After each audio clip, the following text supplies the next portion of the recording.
The self-imposed get-a-deal-done deadline instituted by Major League Baseball came and went Monday without any games being canceled. Instead, the league and the PA met until the wee hours of Tuesday morning, and there was progress, according to reports, but the two sides still remain miles apart on some major issues. They did announce a new deadline for canceling games. It's now 5 p.m. Eastern Time on Tuesday. Now, the frustration of it all starting to slip out. Here's some of the player reaction on social media. We'll start with Randall Grichuk with the simple SMH, which of course means shake my head. Kansas City's Nicky Lopez with the facepalm emoji. I've done that a lot and had that done to me. And Jamison Tyon says players are used to the threats issued by the owners because they know how many games need to be played in order to get their money. For someone there. And then Joey Gallo, having a little fun, I think. He put himself up on LinkedIn, like full profile with a photo and everything. Stated that he's new, and he already has more followers than I do. He may also have more followers than our baseball insider and former MLB executive Jim Bowden, but Jim doesn't need LinkedIn. You got us. We welcome you in now to fill us in on what the latest is. Jim, I mean, deep into the night they went, 2 a.m., according to reports. Where do things stand now ahead of today's reworked, self-imposed 5 p.m. Eastern Time deadline? Yeah, they're very close to a deal. I expect the deal to get done today on March 1st. There are still some issues and obstacles that they're trying to work through financially. But the good news is both sides are compromising. And I think, one of the things that the owners was very important to them coming into the negotiation is they didn't want free agency or salary arbitration to change in terms of who's eligible. And that's not going to change. The union is willing to keep salary arbitration in the 2+ class exactly the same. There's a couple areas that need to be negotiated today to get the deal done. Number one, the CBT threshold. The clubs are going to have to go up higher than where they're at 220. Probably 230 gets the deal done. They'll also have to deal with the pool for the 0 to 3 non-arbitration eligible players. That's probably the biggest gap that's left to go. The clubs are going to have a 7 in front of the minimum. They're basically there. It's not quite done yet. They've agreed on the 12-team expanded playoffs. They've agreed on the universal DH. They've agreed mostly on service time manipulation and anti-tanking. But the difference on where they're left and why everything is not closed is you can't close everything until you get all the issues at the same time.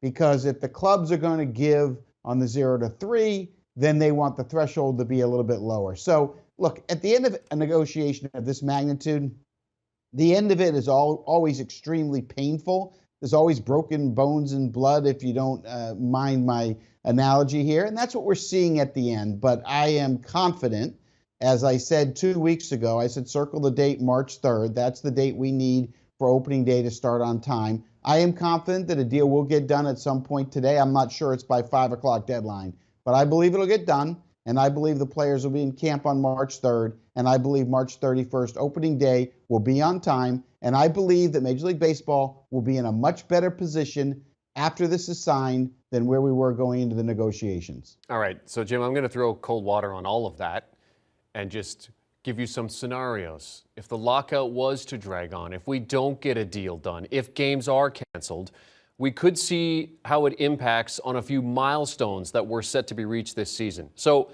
let's start with the 200 win mark, which is becoming the measuring stick for a Hall of Fame career when it comes to pitching. So here are a few pitchers that are approaching that milestone. So we have Adam Wainwright, Clayton Kershaw, and Max Scherzer. All of them pretty tight in terms of hitting that mark. How in jeopardy are these milestones if we do end up canceling some games? Well, if you did cancel games, of course, Max Scherzer still would get the 200, I would think.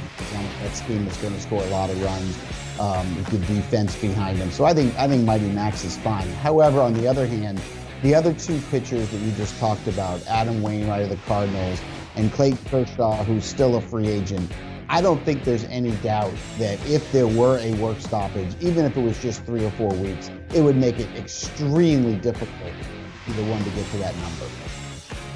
Okay, so let's talk about some hitting milestones. And Miguel Cabrera approaching 3,000 hits. With his injury history, I mean, it might be a bit dicey, even though the number to get there is small. Confidence is high, he'll get there, but I mean, you just never really know, do you? What are your thoughts on that potentially falling? Yeah, I mean, you're going to have to force feed Cabrera to get it. He's really in decline, really is aged. But his manager, A.J. Hinch, is going to make sure he gets there. But does he get there this year? Yeah, but you got to play a full season. He's not going to be an everyday player in 2022.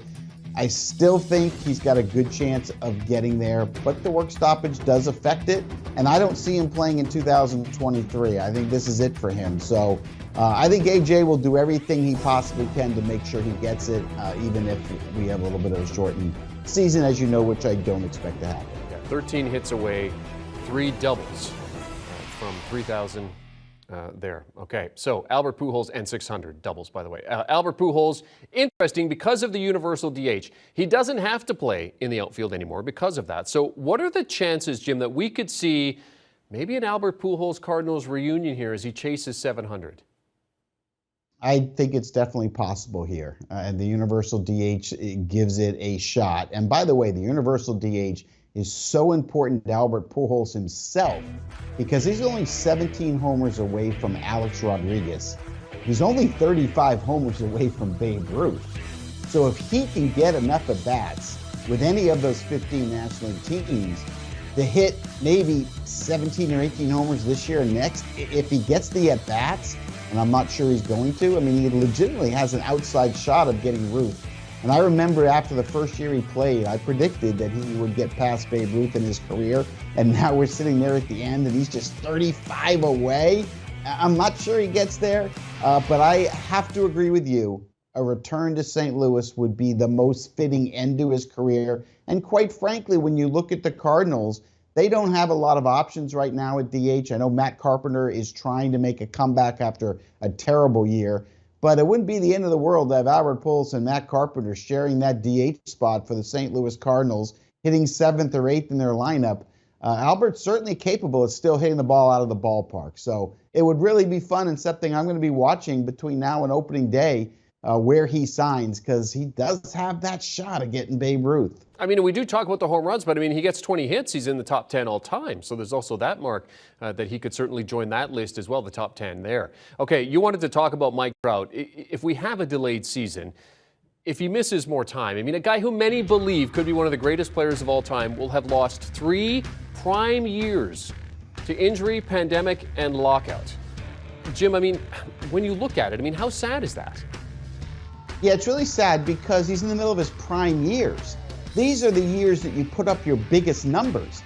And to have the pandemic take away a year, and then last year he had an injury, if there is a work stoppage, really devastating for his career, because when his career is ending, when he's close to 40 years old, I mean, he's going to be close to almost every offensive record in baseball. I mean, this is Hank Aaron, Willie Mays, and Rickey Henderson rolled into one. I'll call him the best player of his era. And to me, this is really sad because this guy's numbers at the end of his career were going to be absolutely record-breaking. I mean, look, we know he's going to go to the Hall of Fame no matter what, but to lose these prime years and possibly 3, it would just honestly be really sad. That's why I'm going to be very happy when later today it's announced that the deal is done and there won't be a work stoppage and we're going to play 162 games. When that's done, I'm going to celebrate because all the players you and I just talked about, Jeremy, really important to the game, not just this year, but really all the way to Cooperstown. I was going to say, great hypothetical, but we're getting a deal done today. Our MLB insider, Jim Bowden, talking lockout and potential records that could be put on hold, but they're not going to be. Thanks, Jim. And we talk about the World Series odds. Just to remind you, we are going to get a season. We're going to get some sort of a season. What that looks like, I mean, of course, we don't know. But in terms of the odds to win the World Series, the Dodgers are the favorites right now at plus 600. Then you have the Astros at plus 900. Yankees, Mets, and Blue Jays all in at 11 to 1. Do you want a sports network that delivers everything that matters about the game? The highlights, the picks, the instant analysis, no yelling, no fake debates, no politics. Hit the subscribe button and never miss a moment.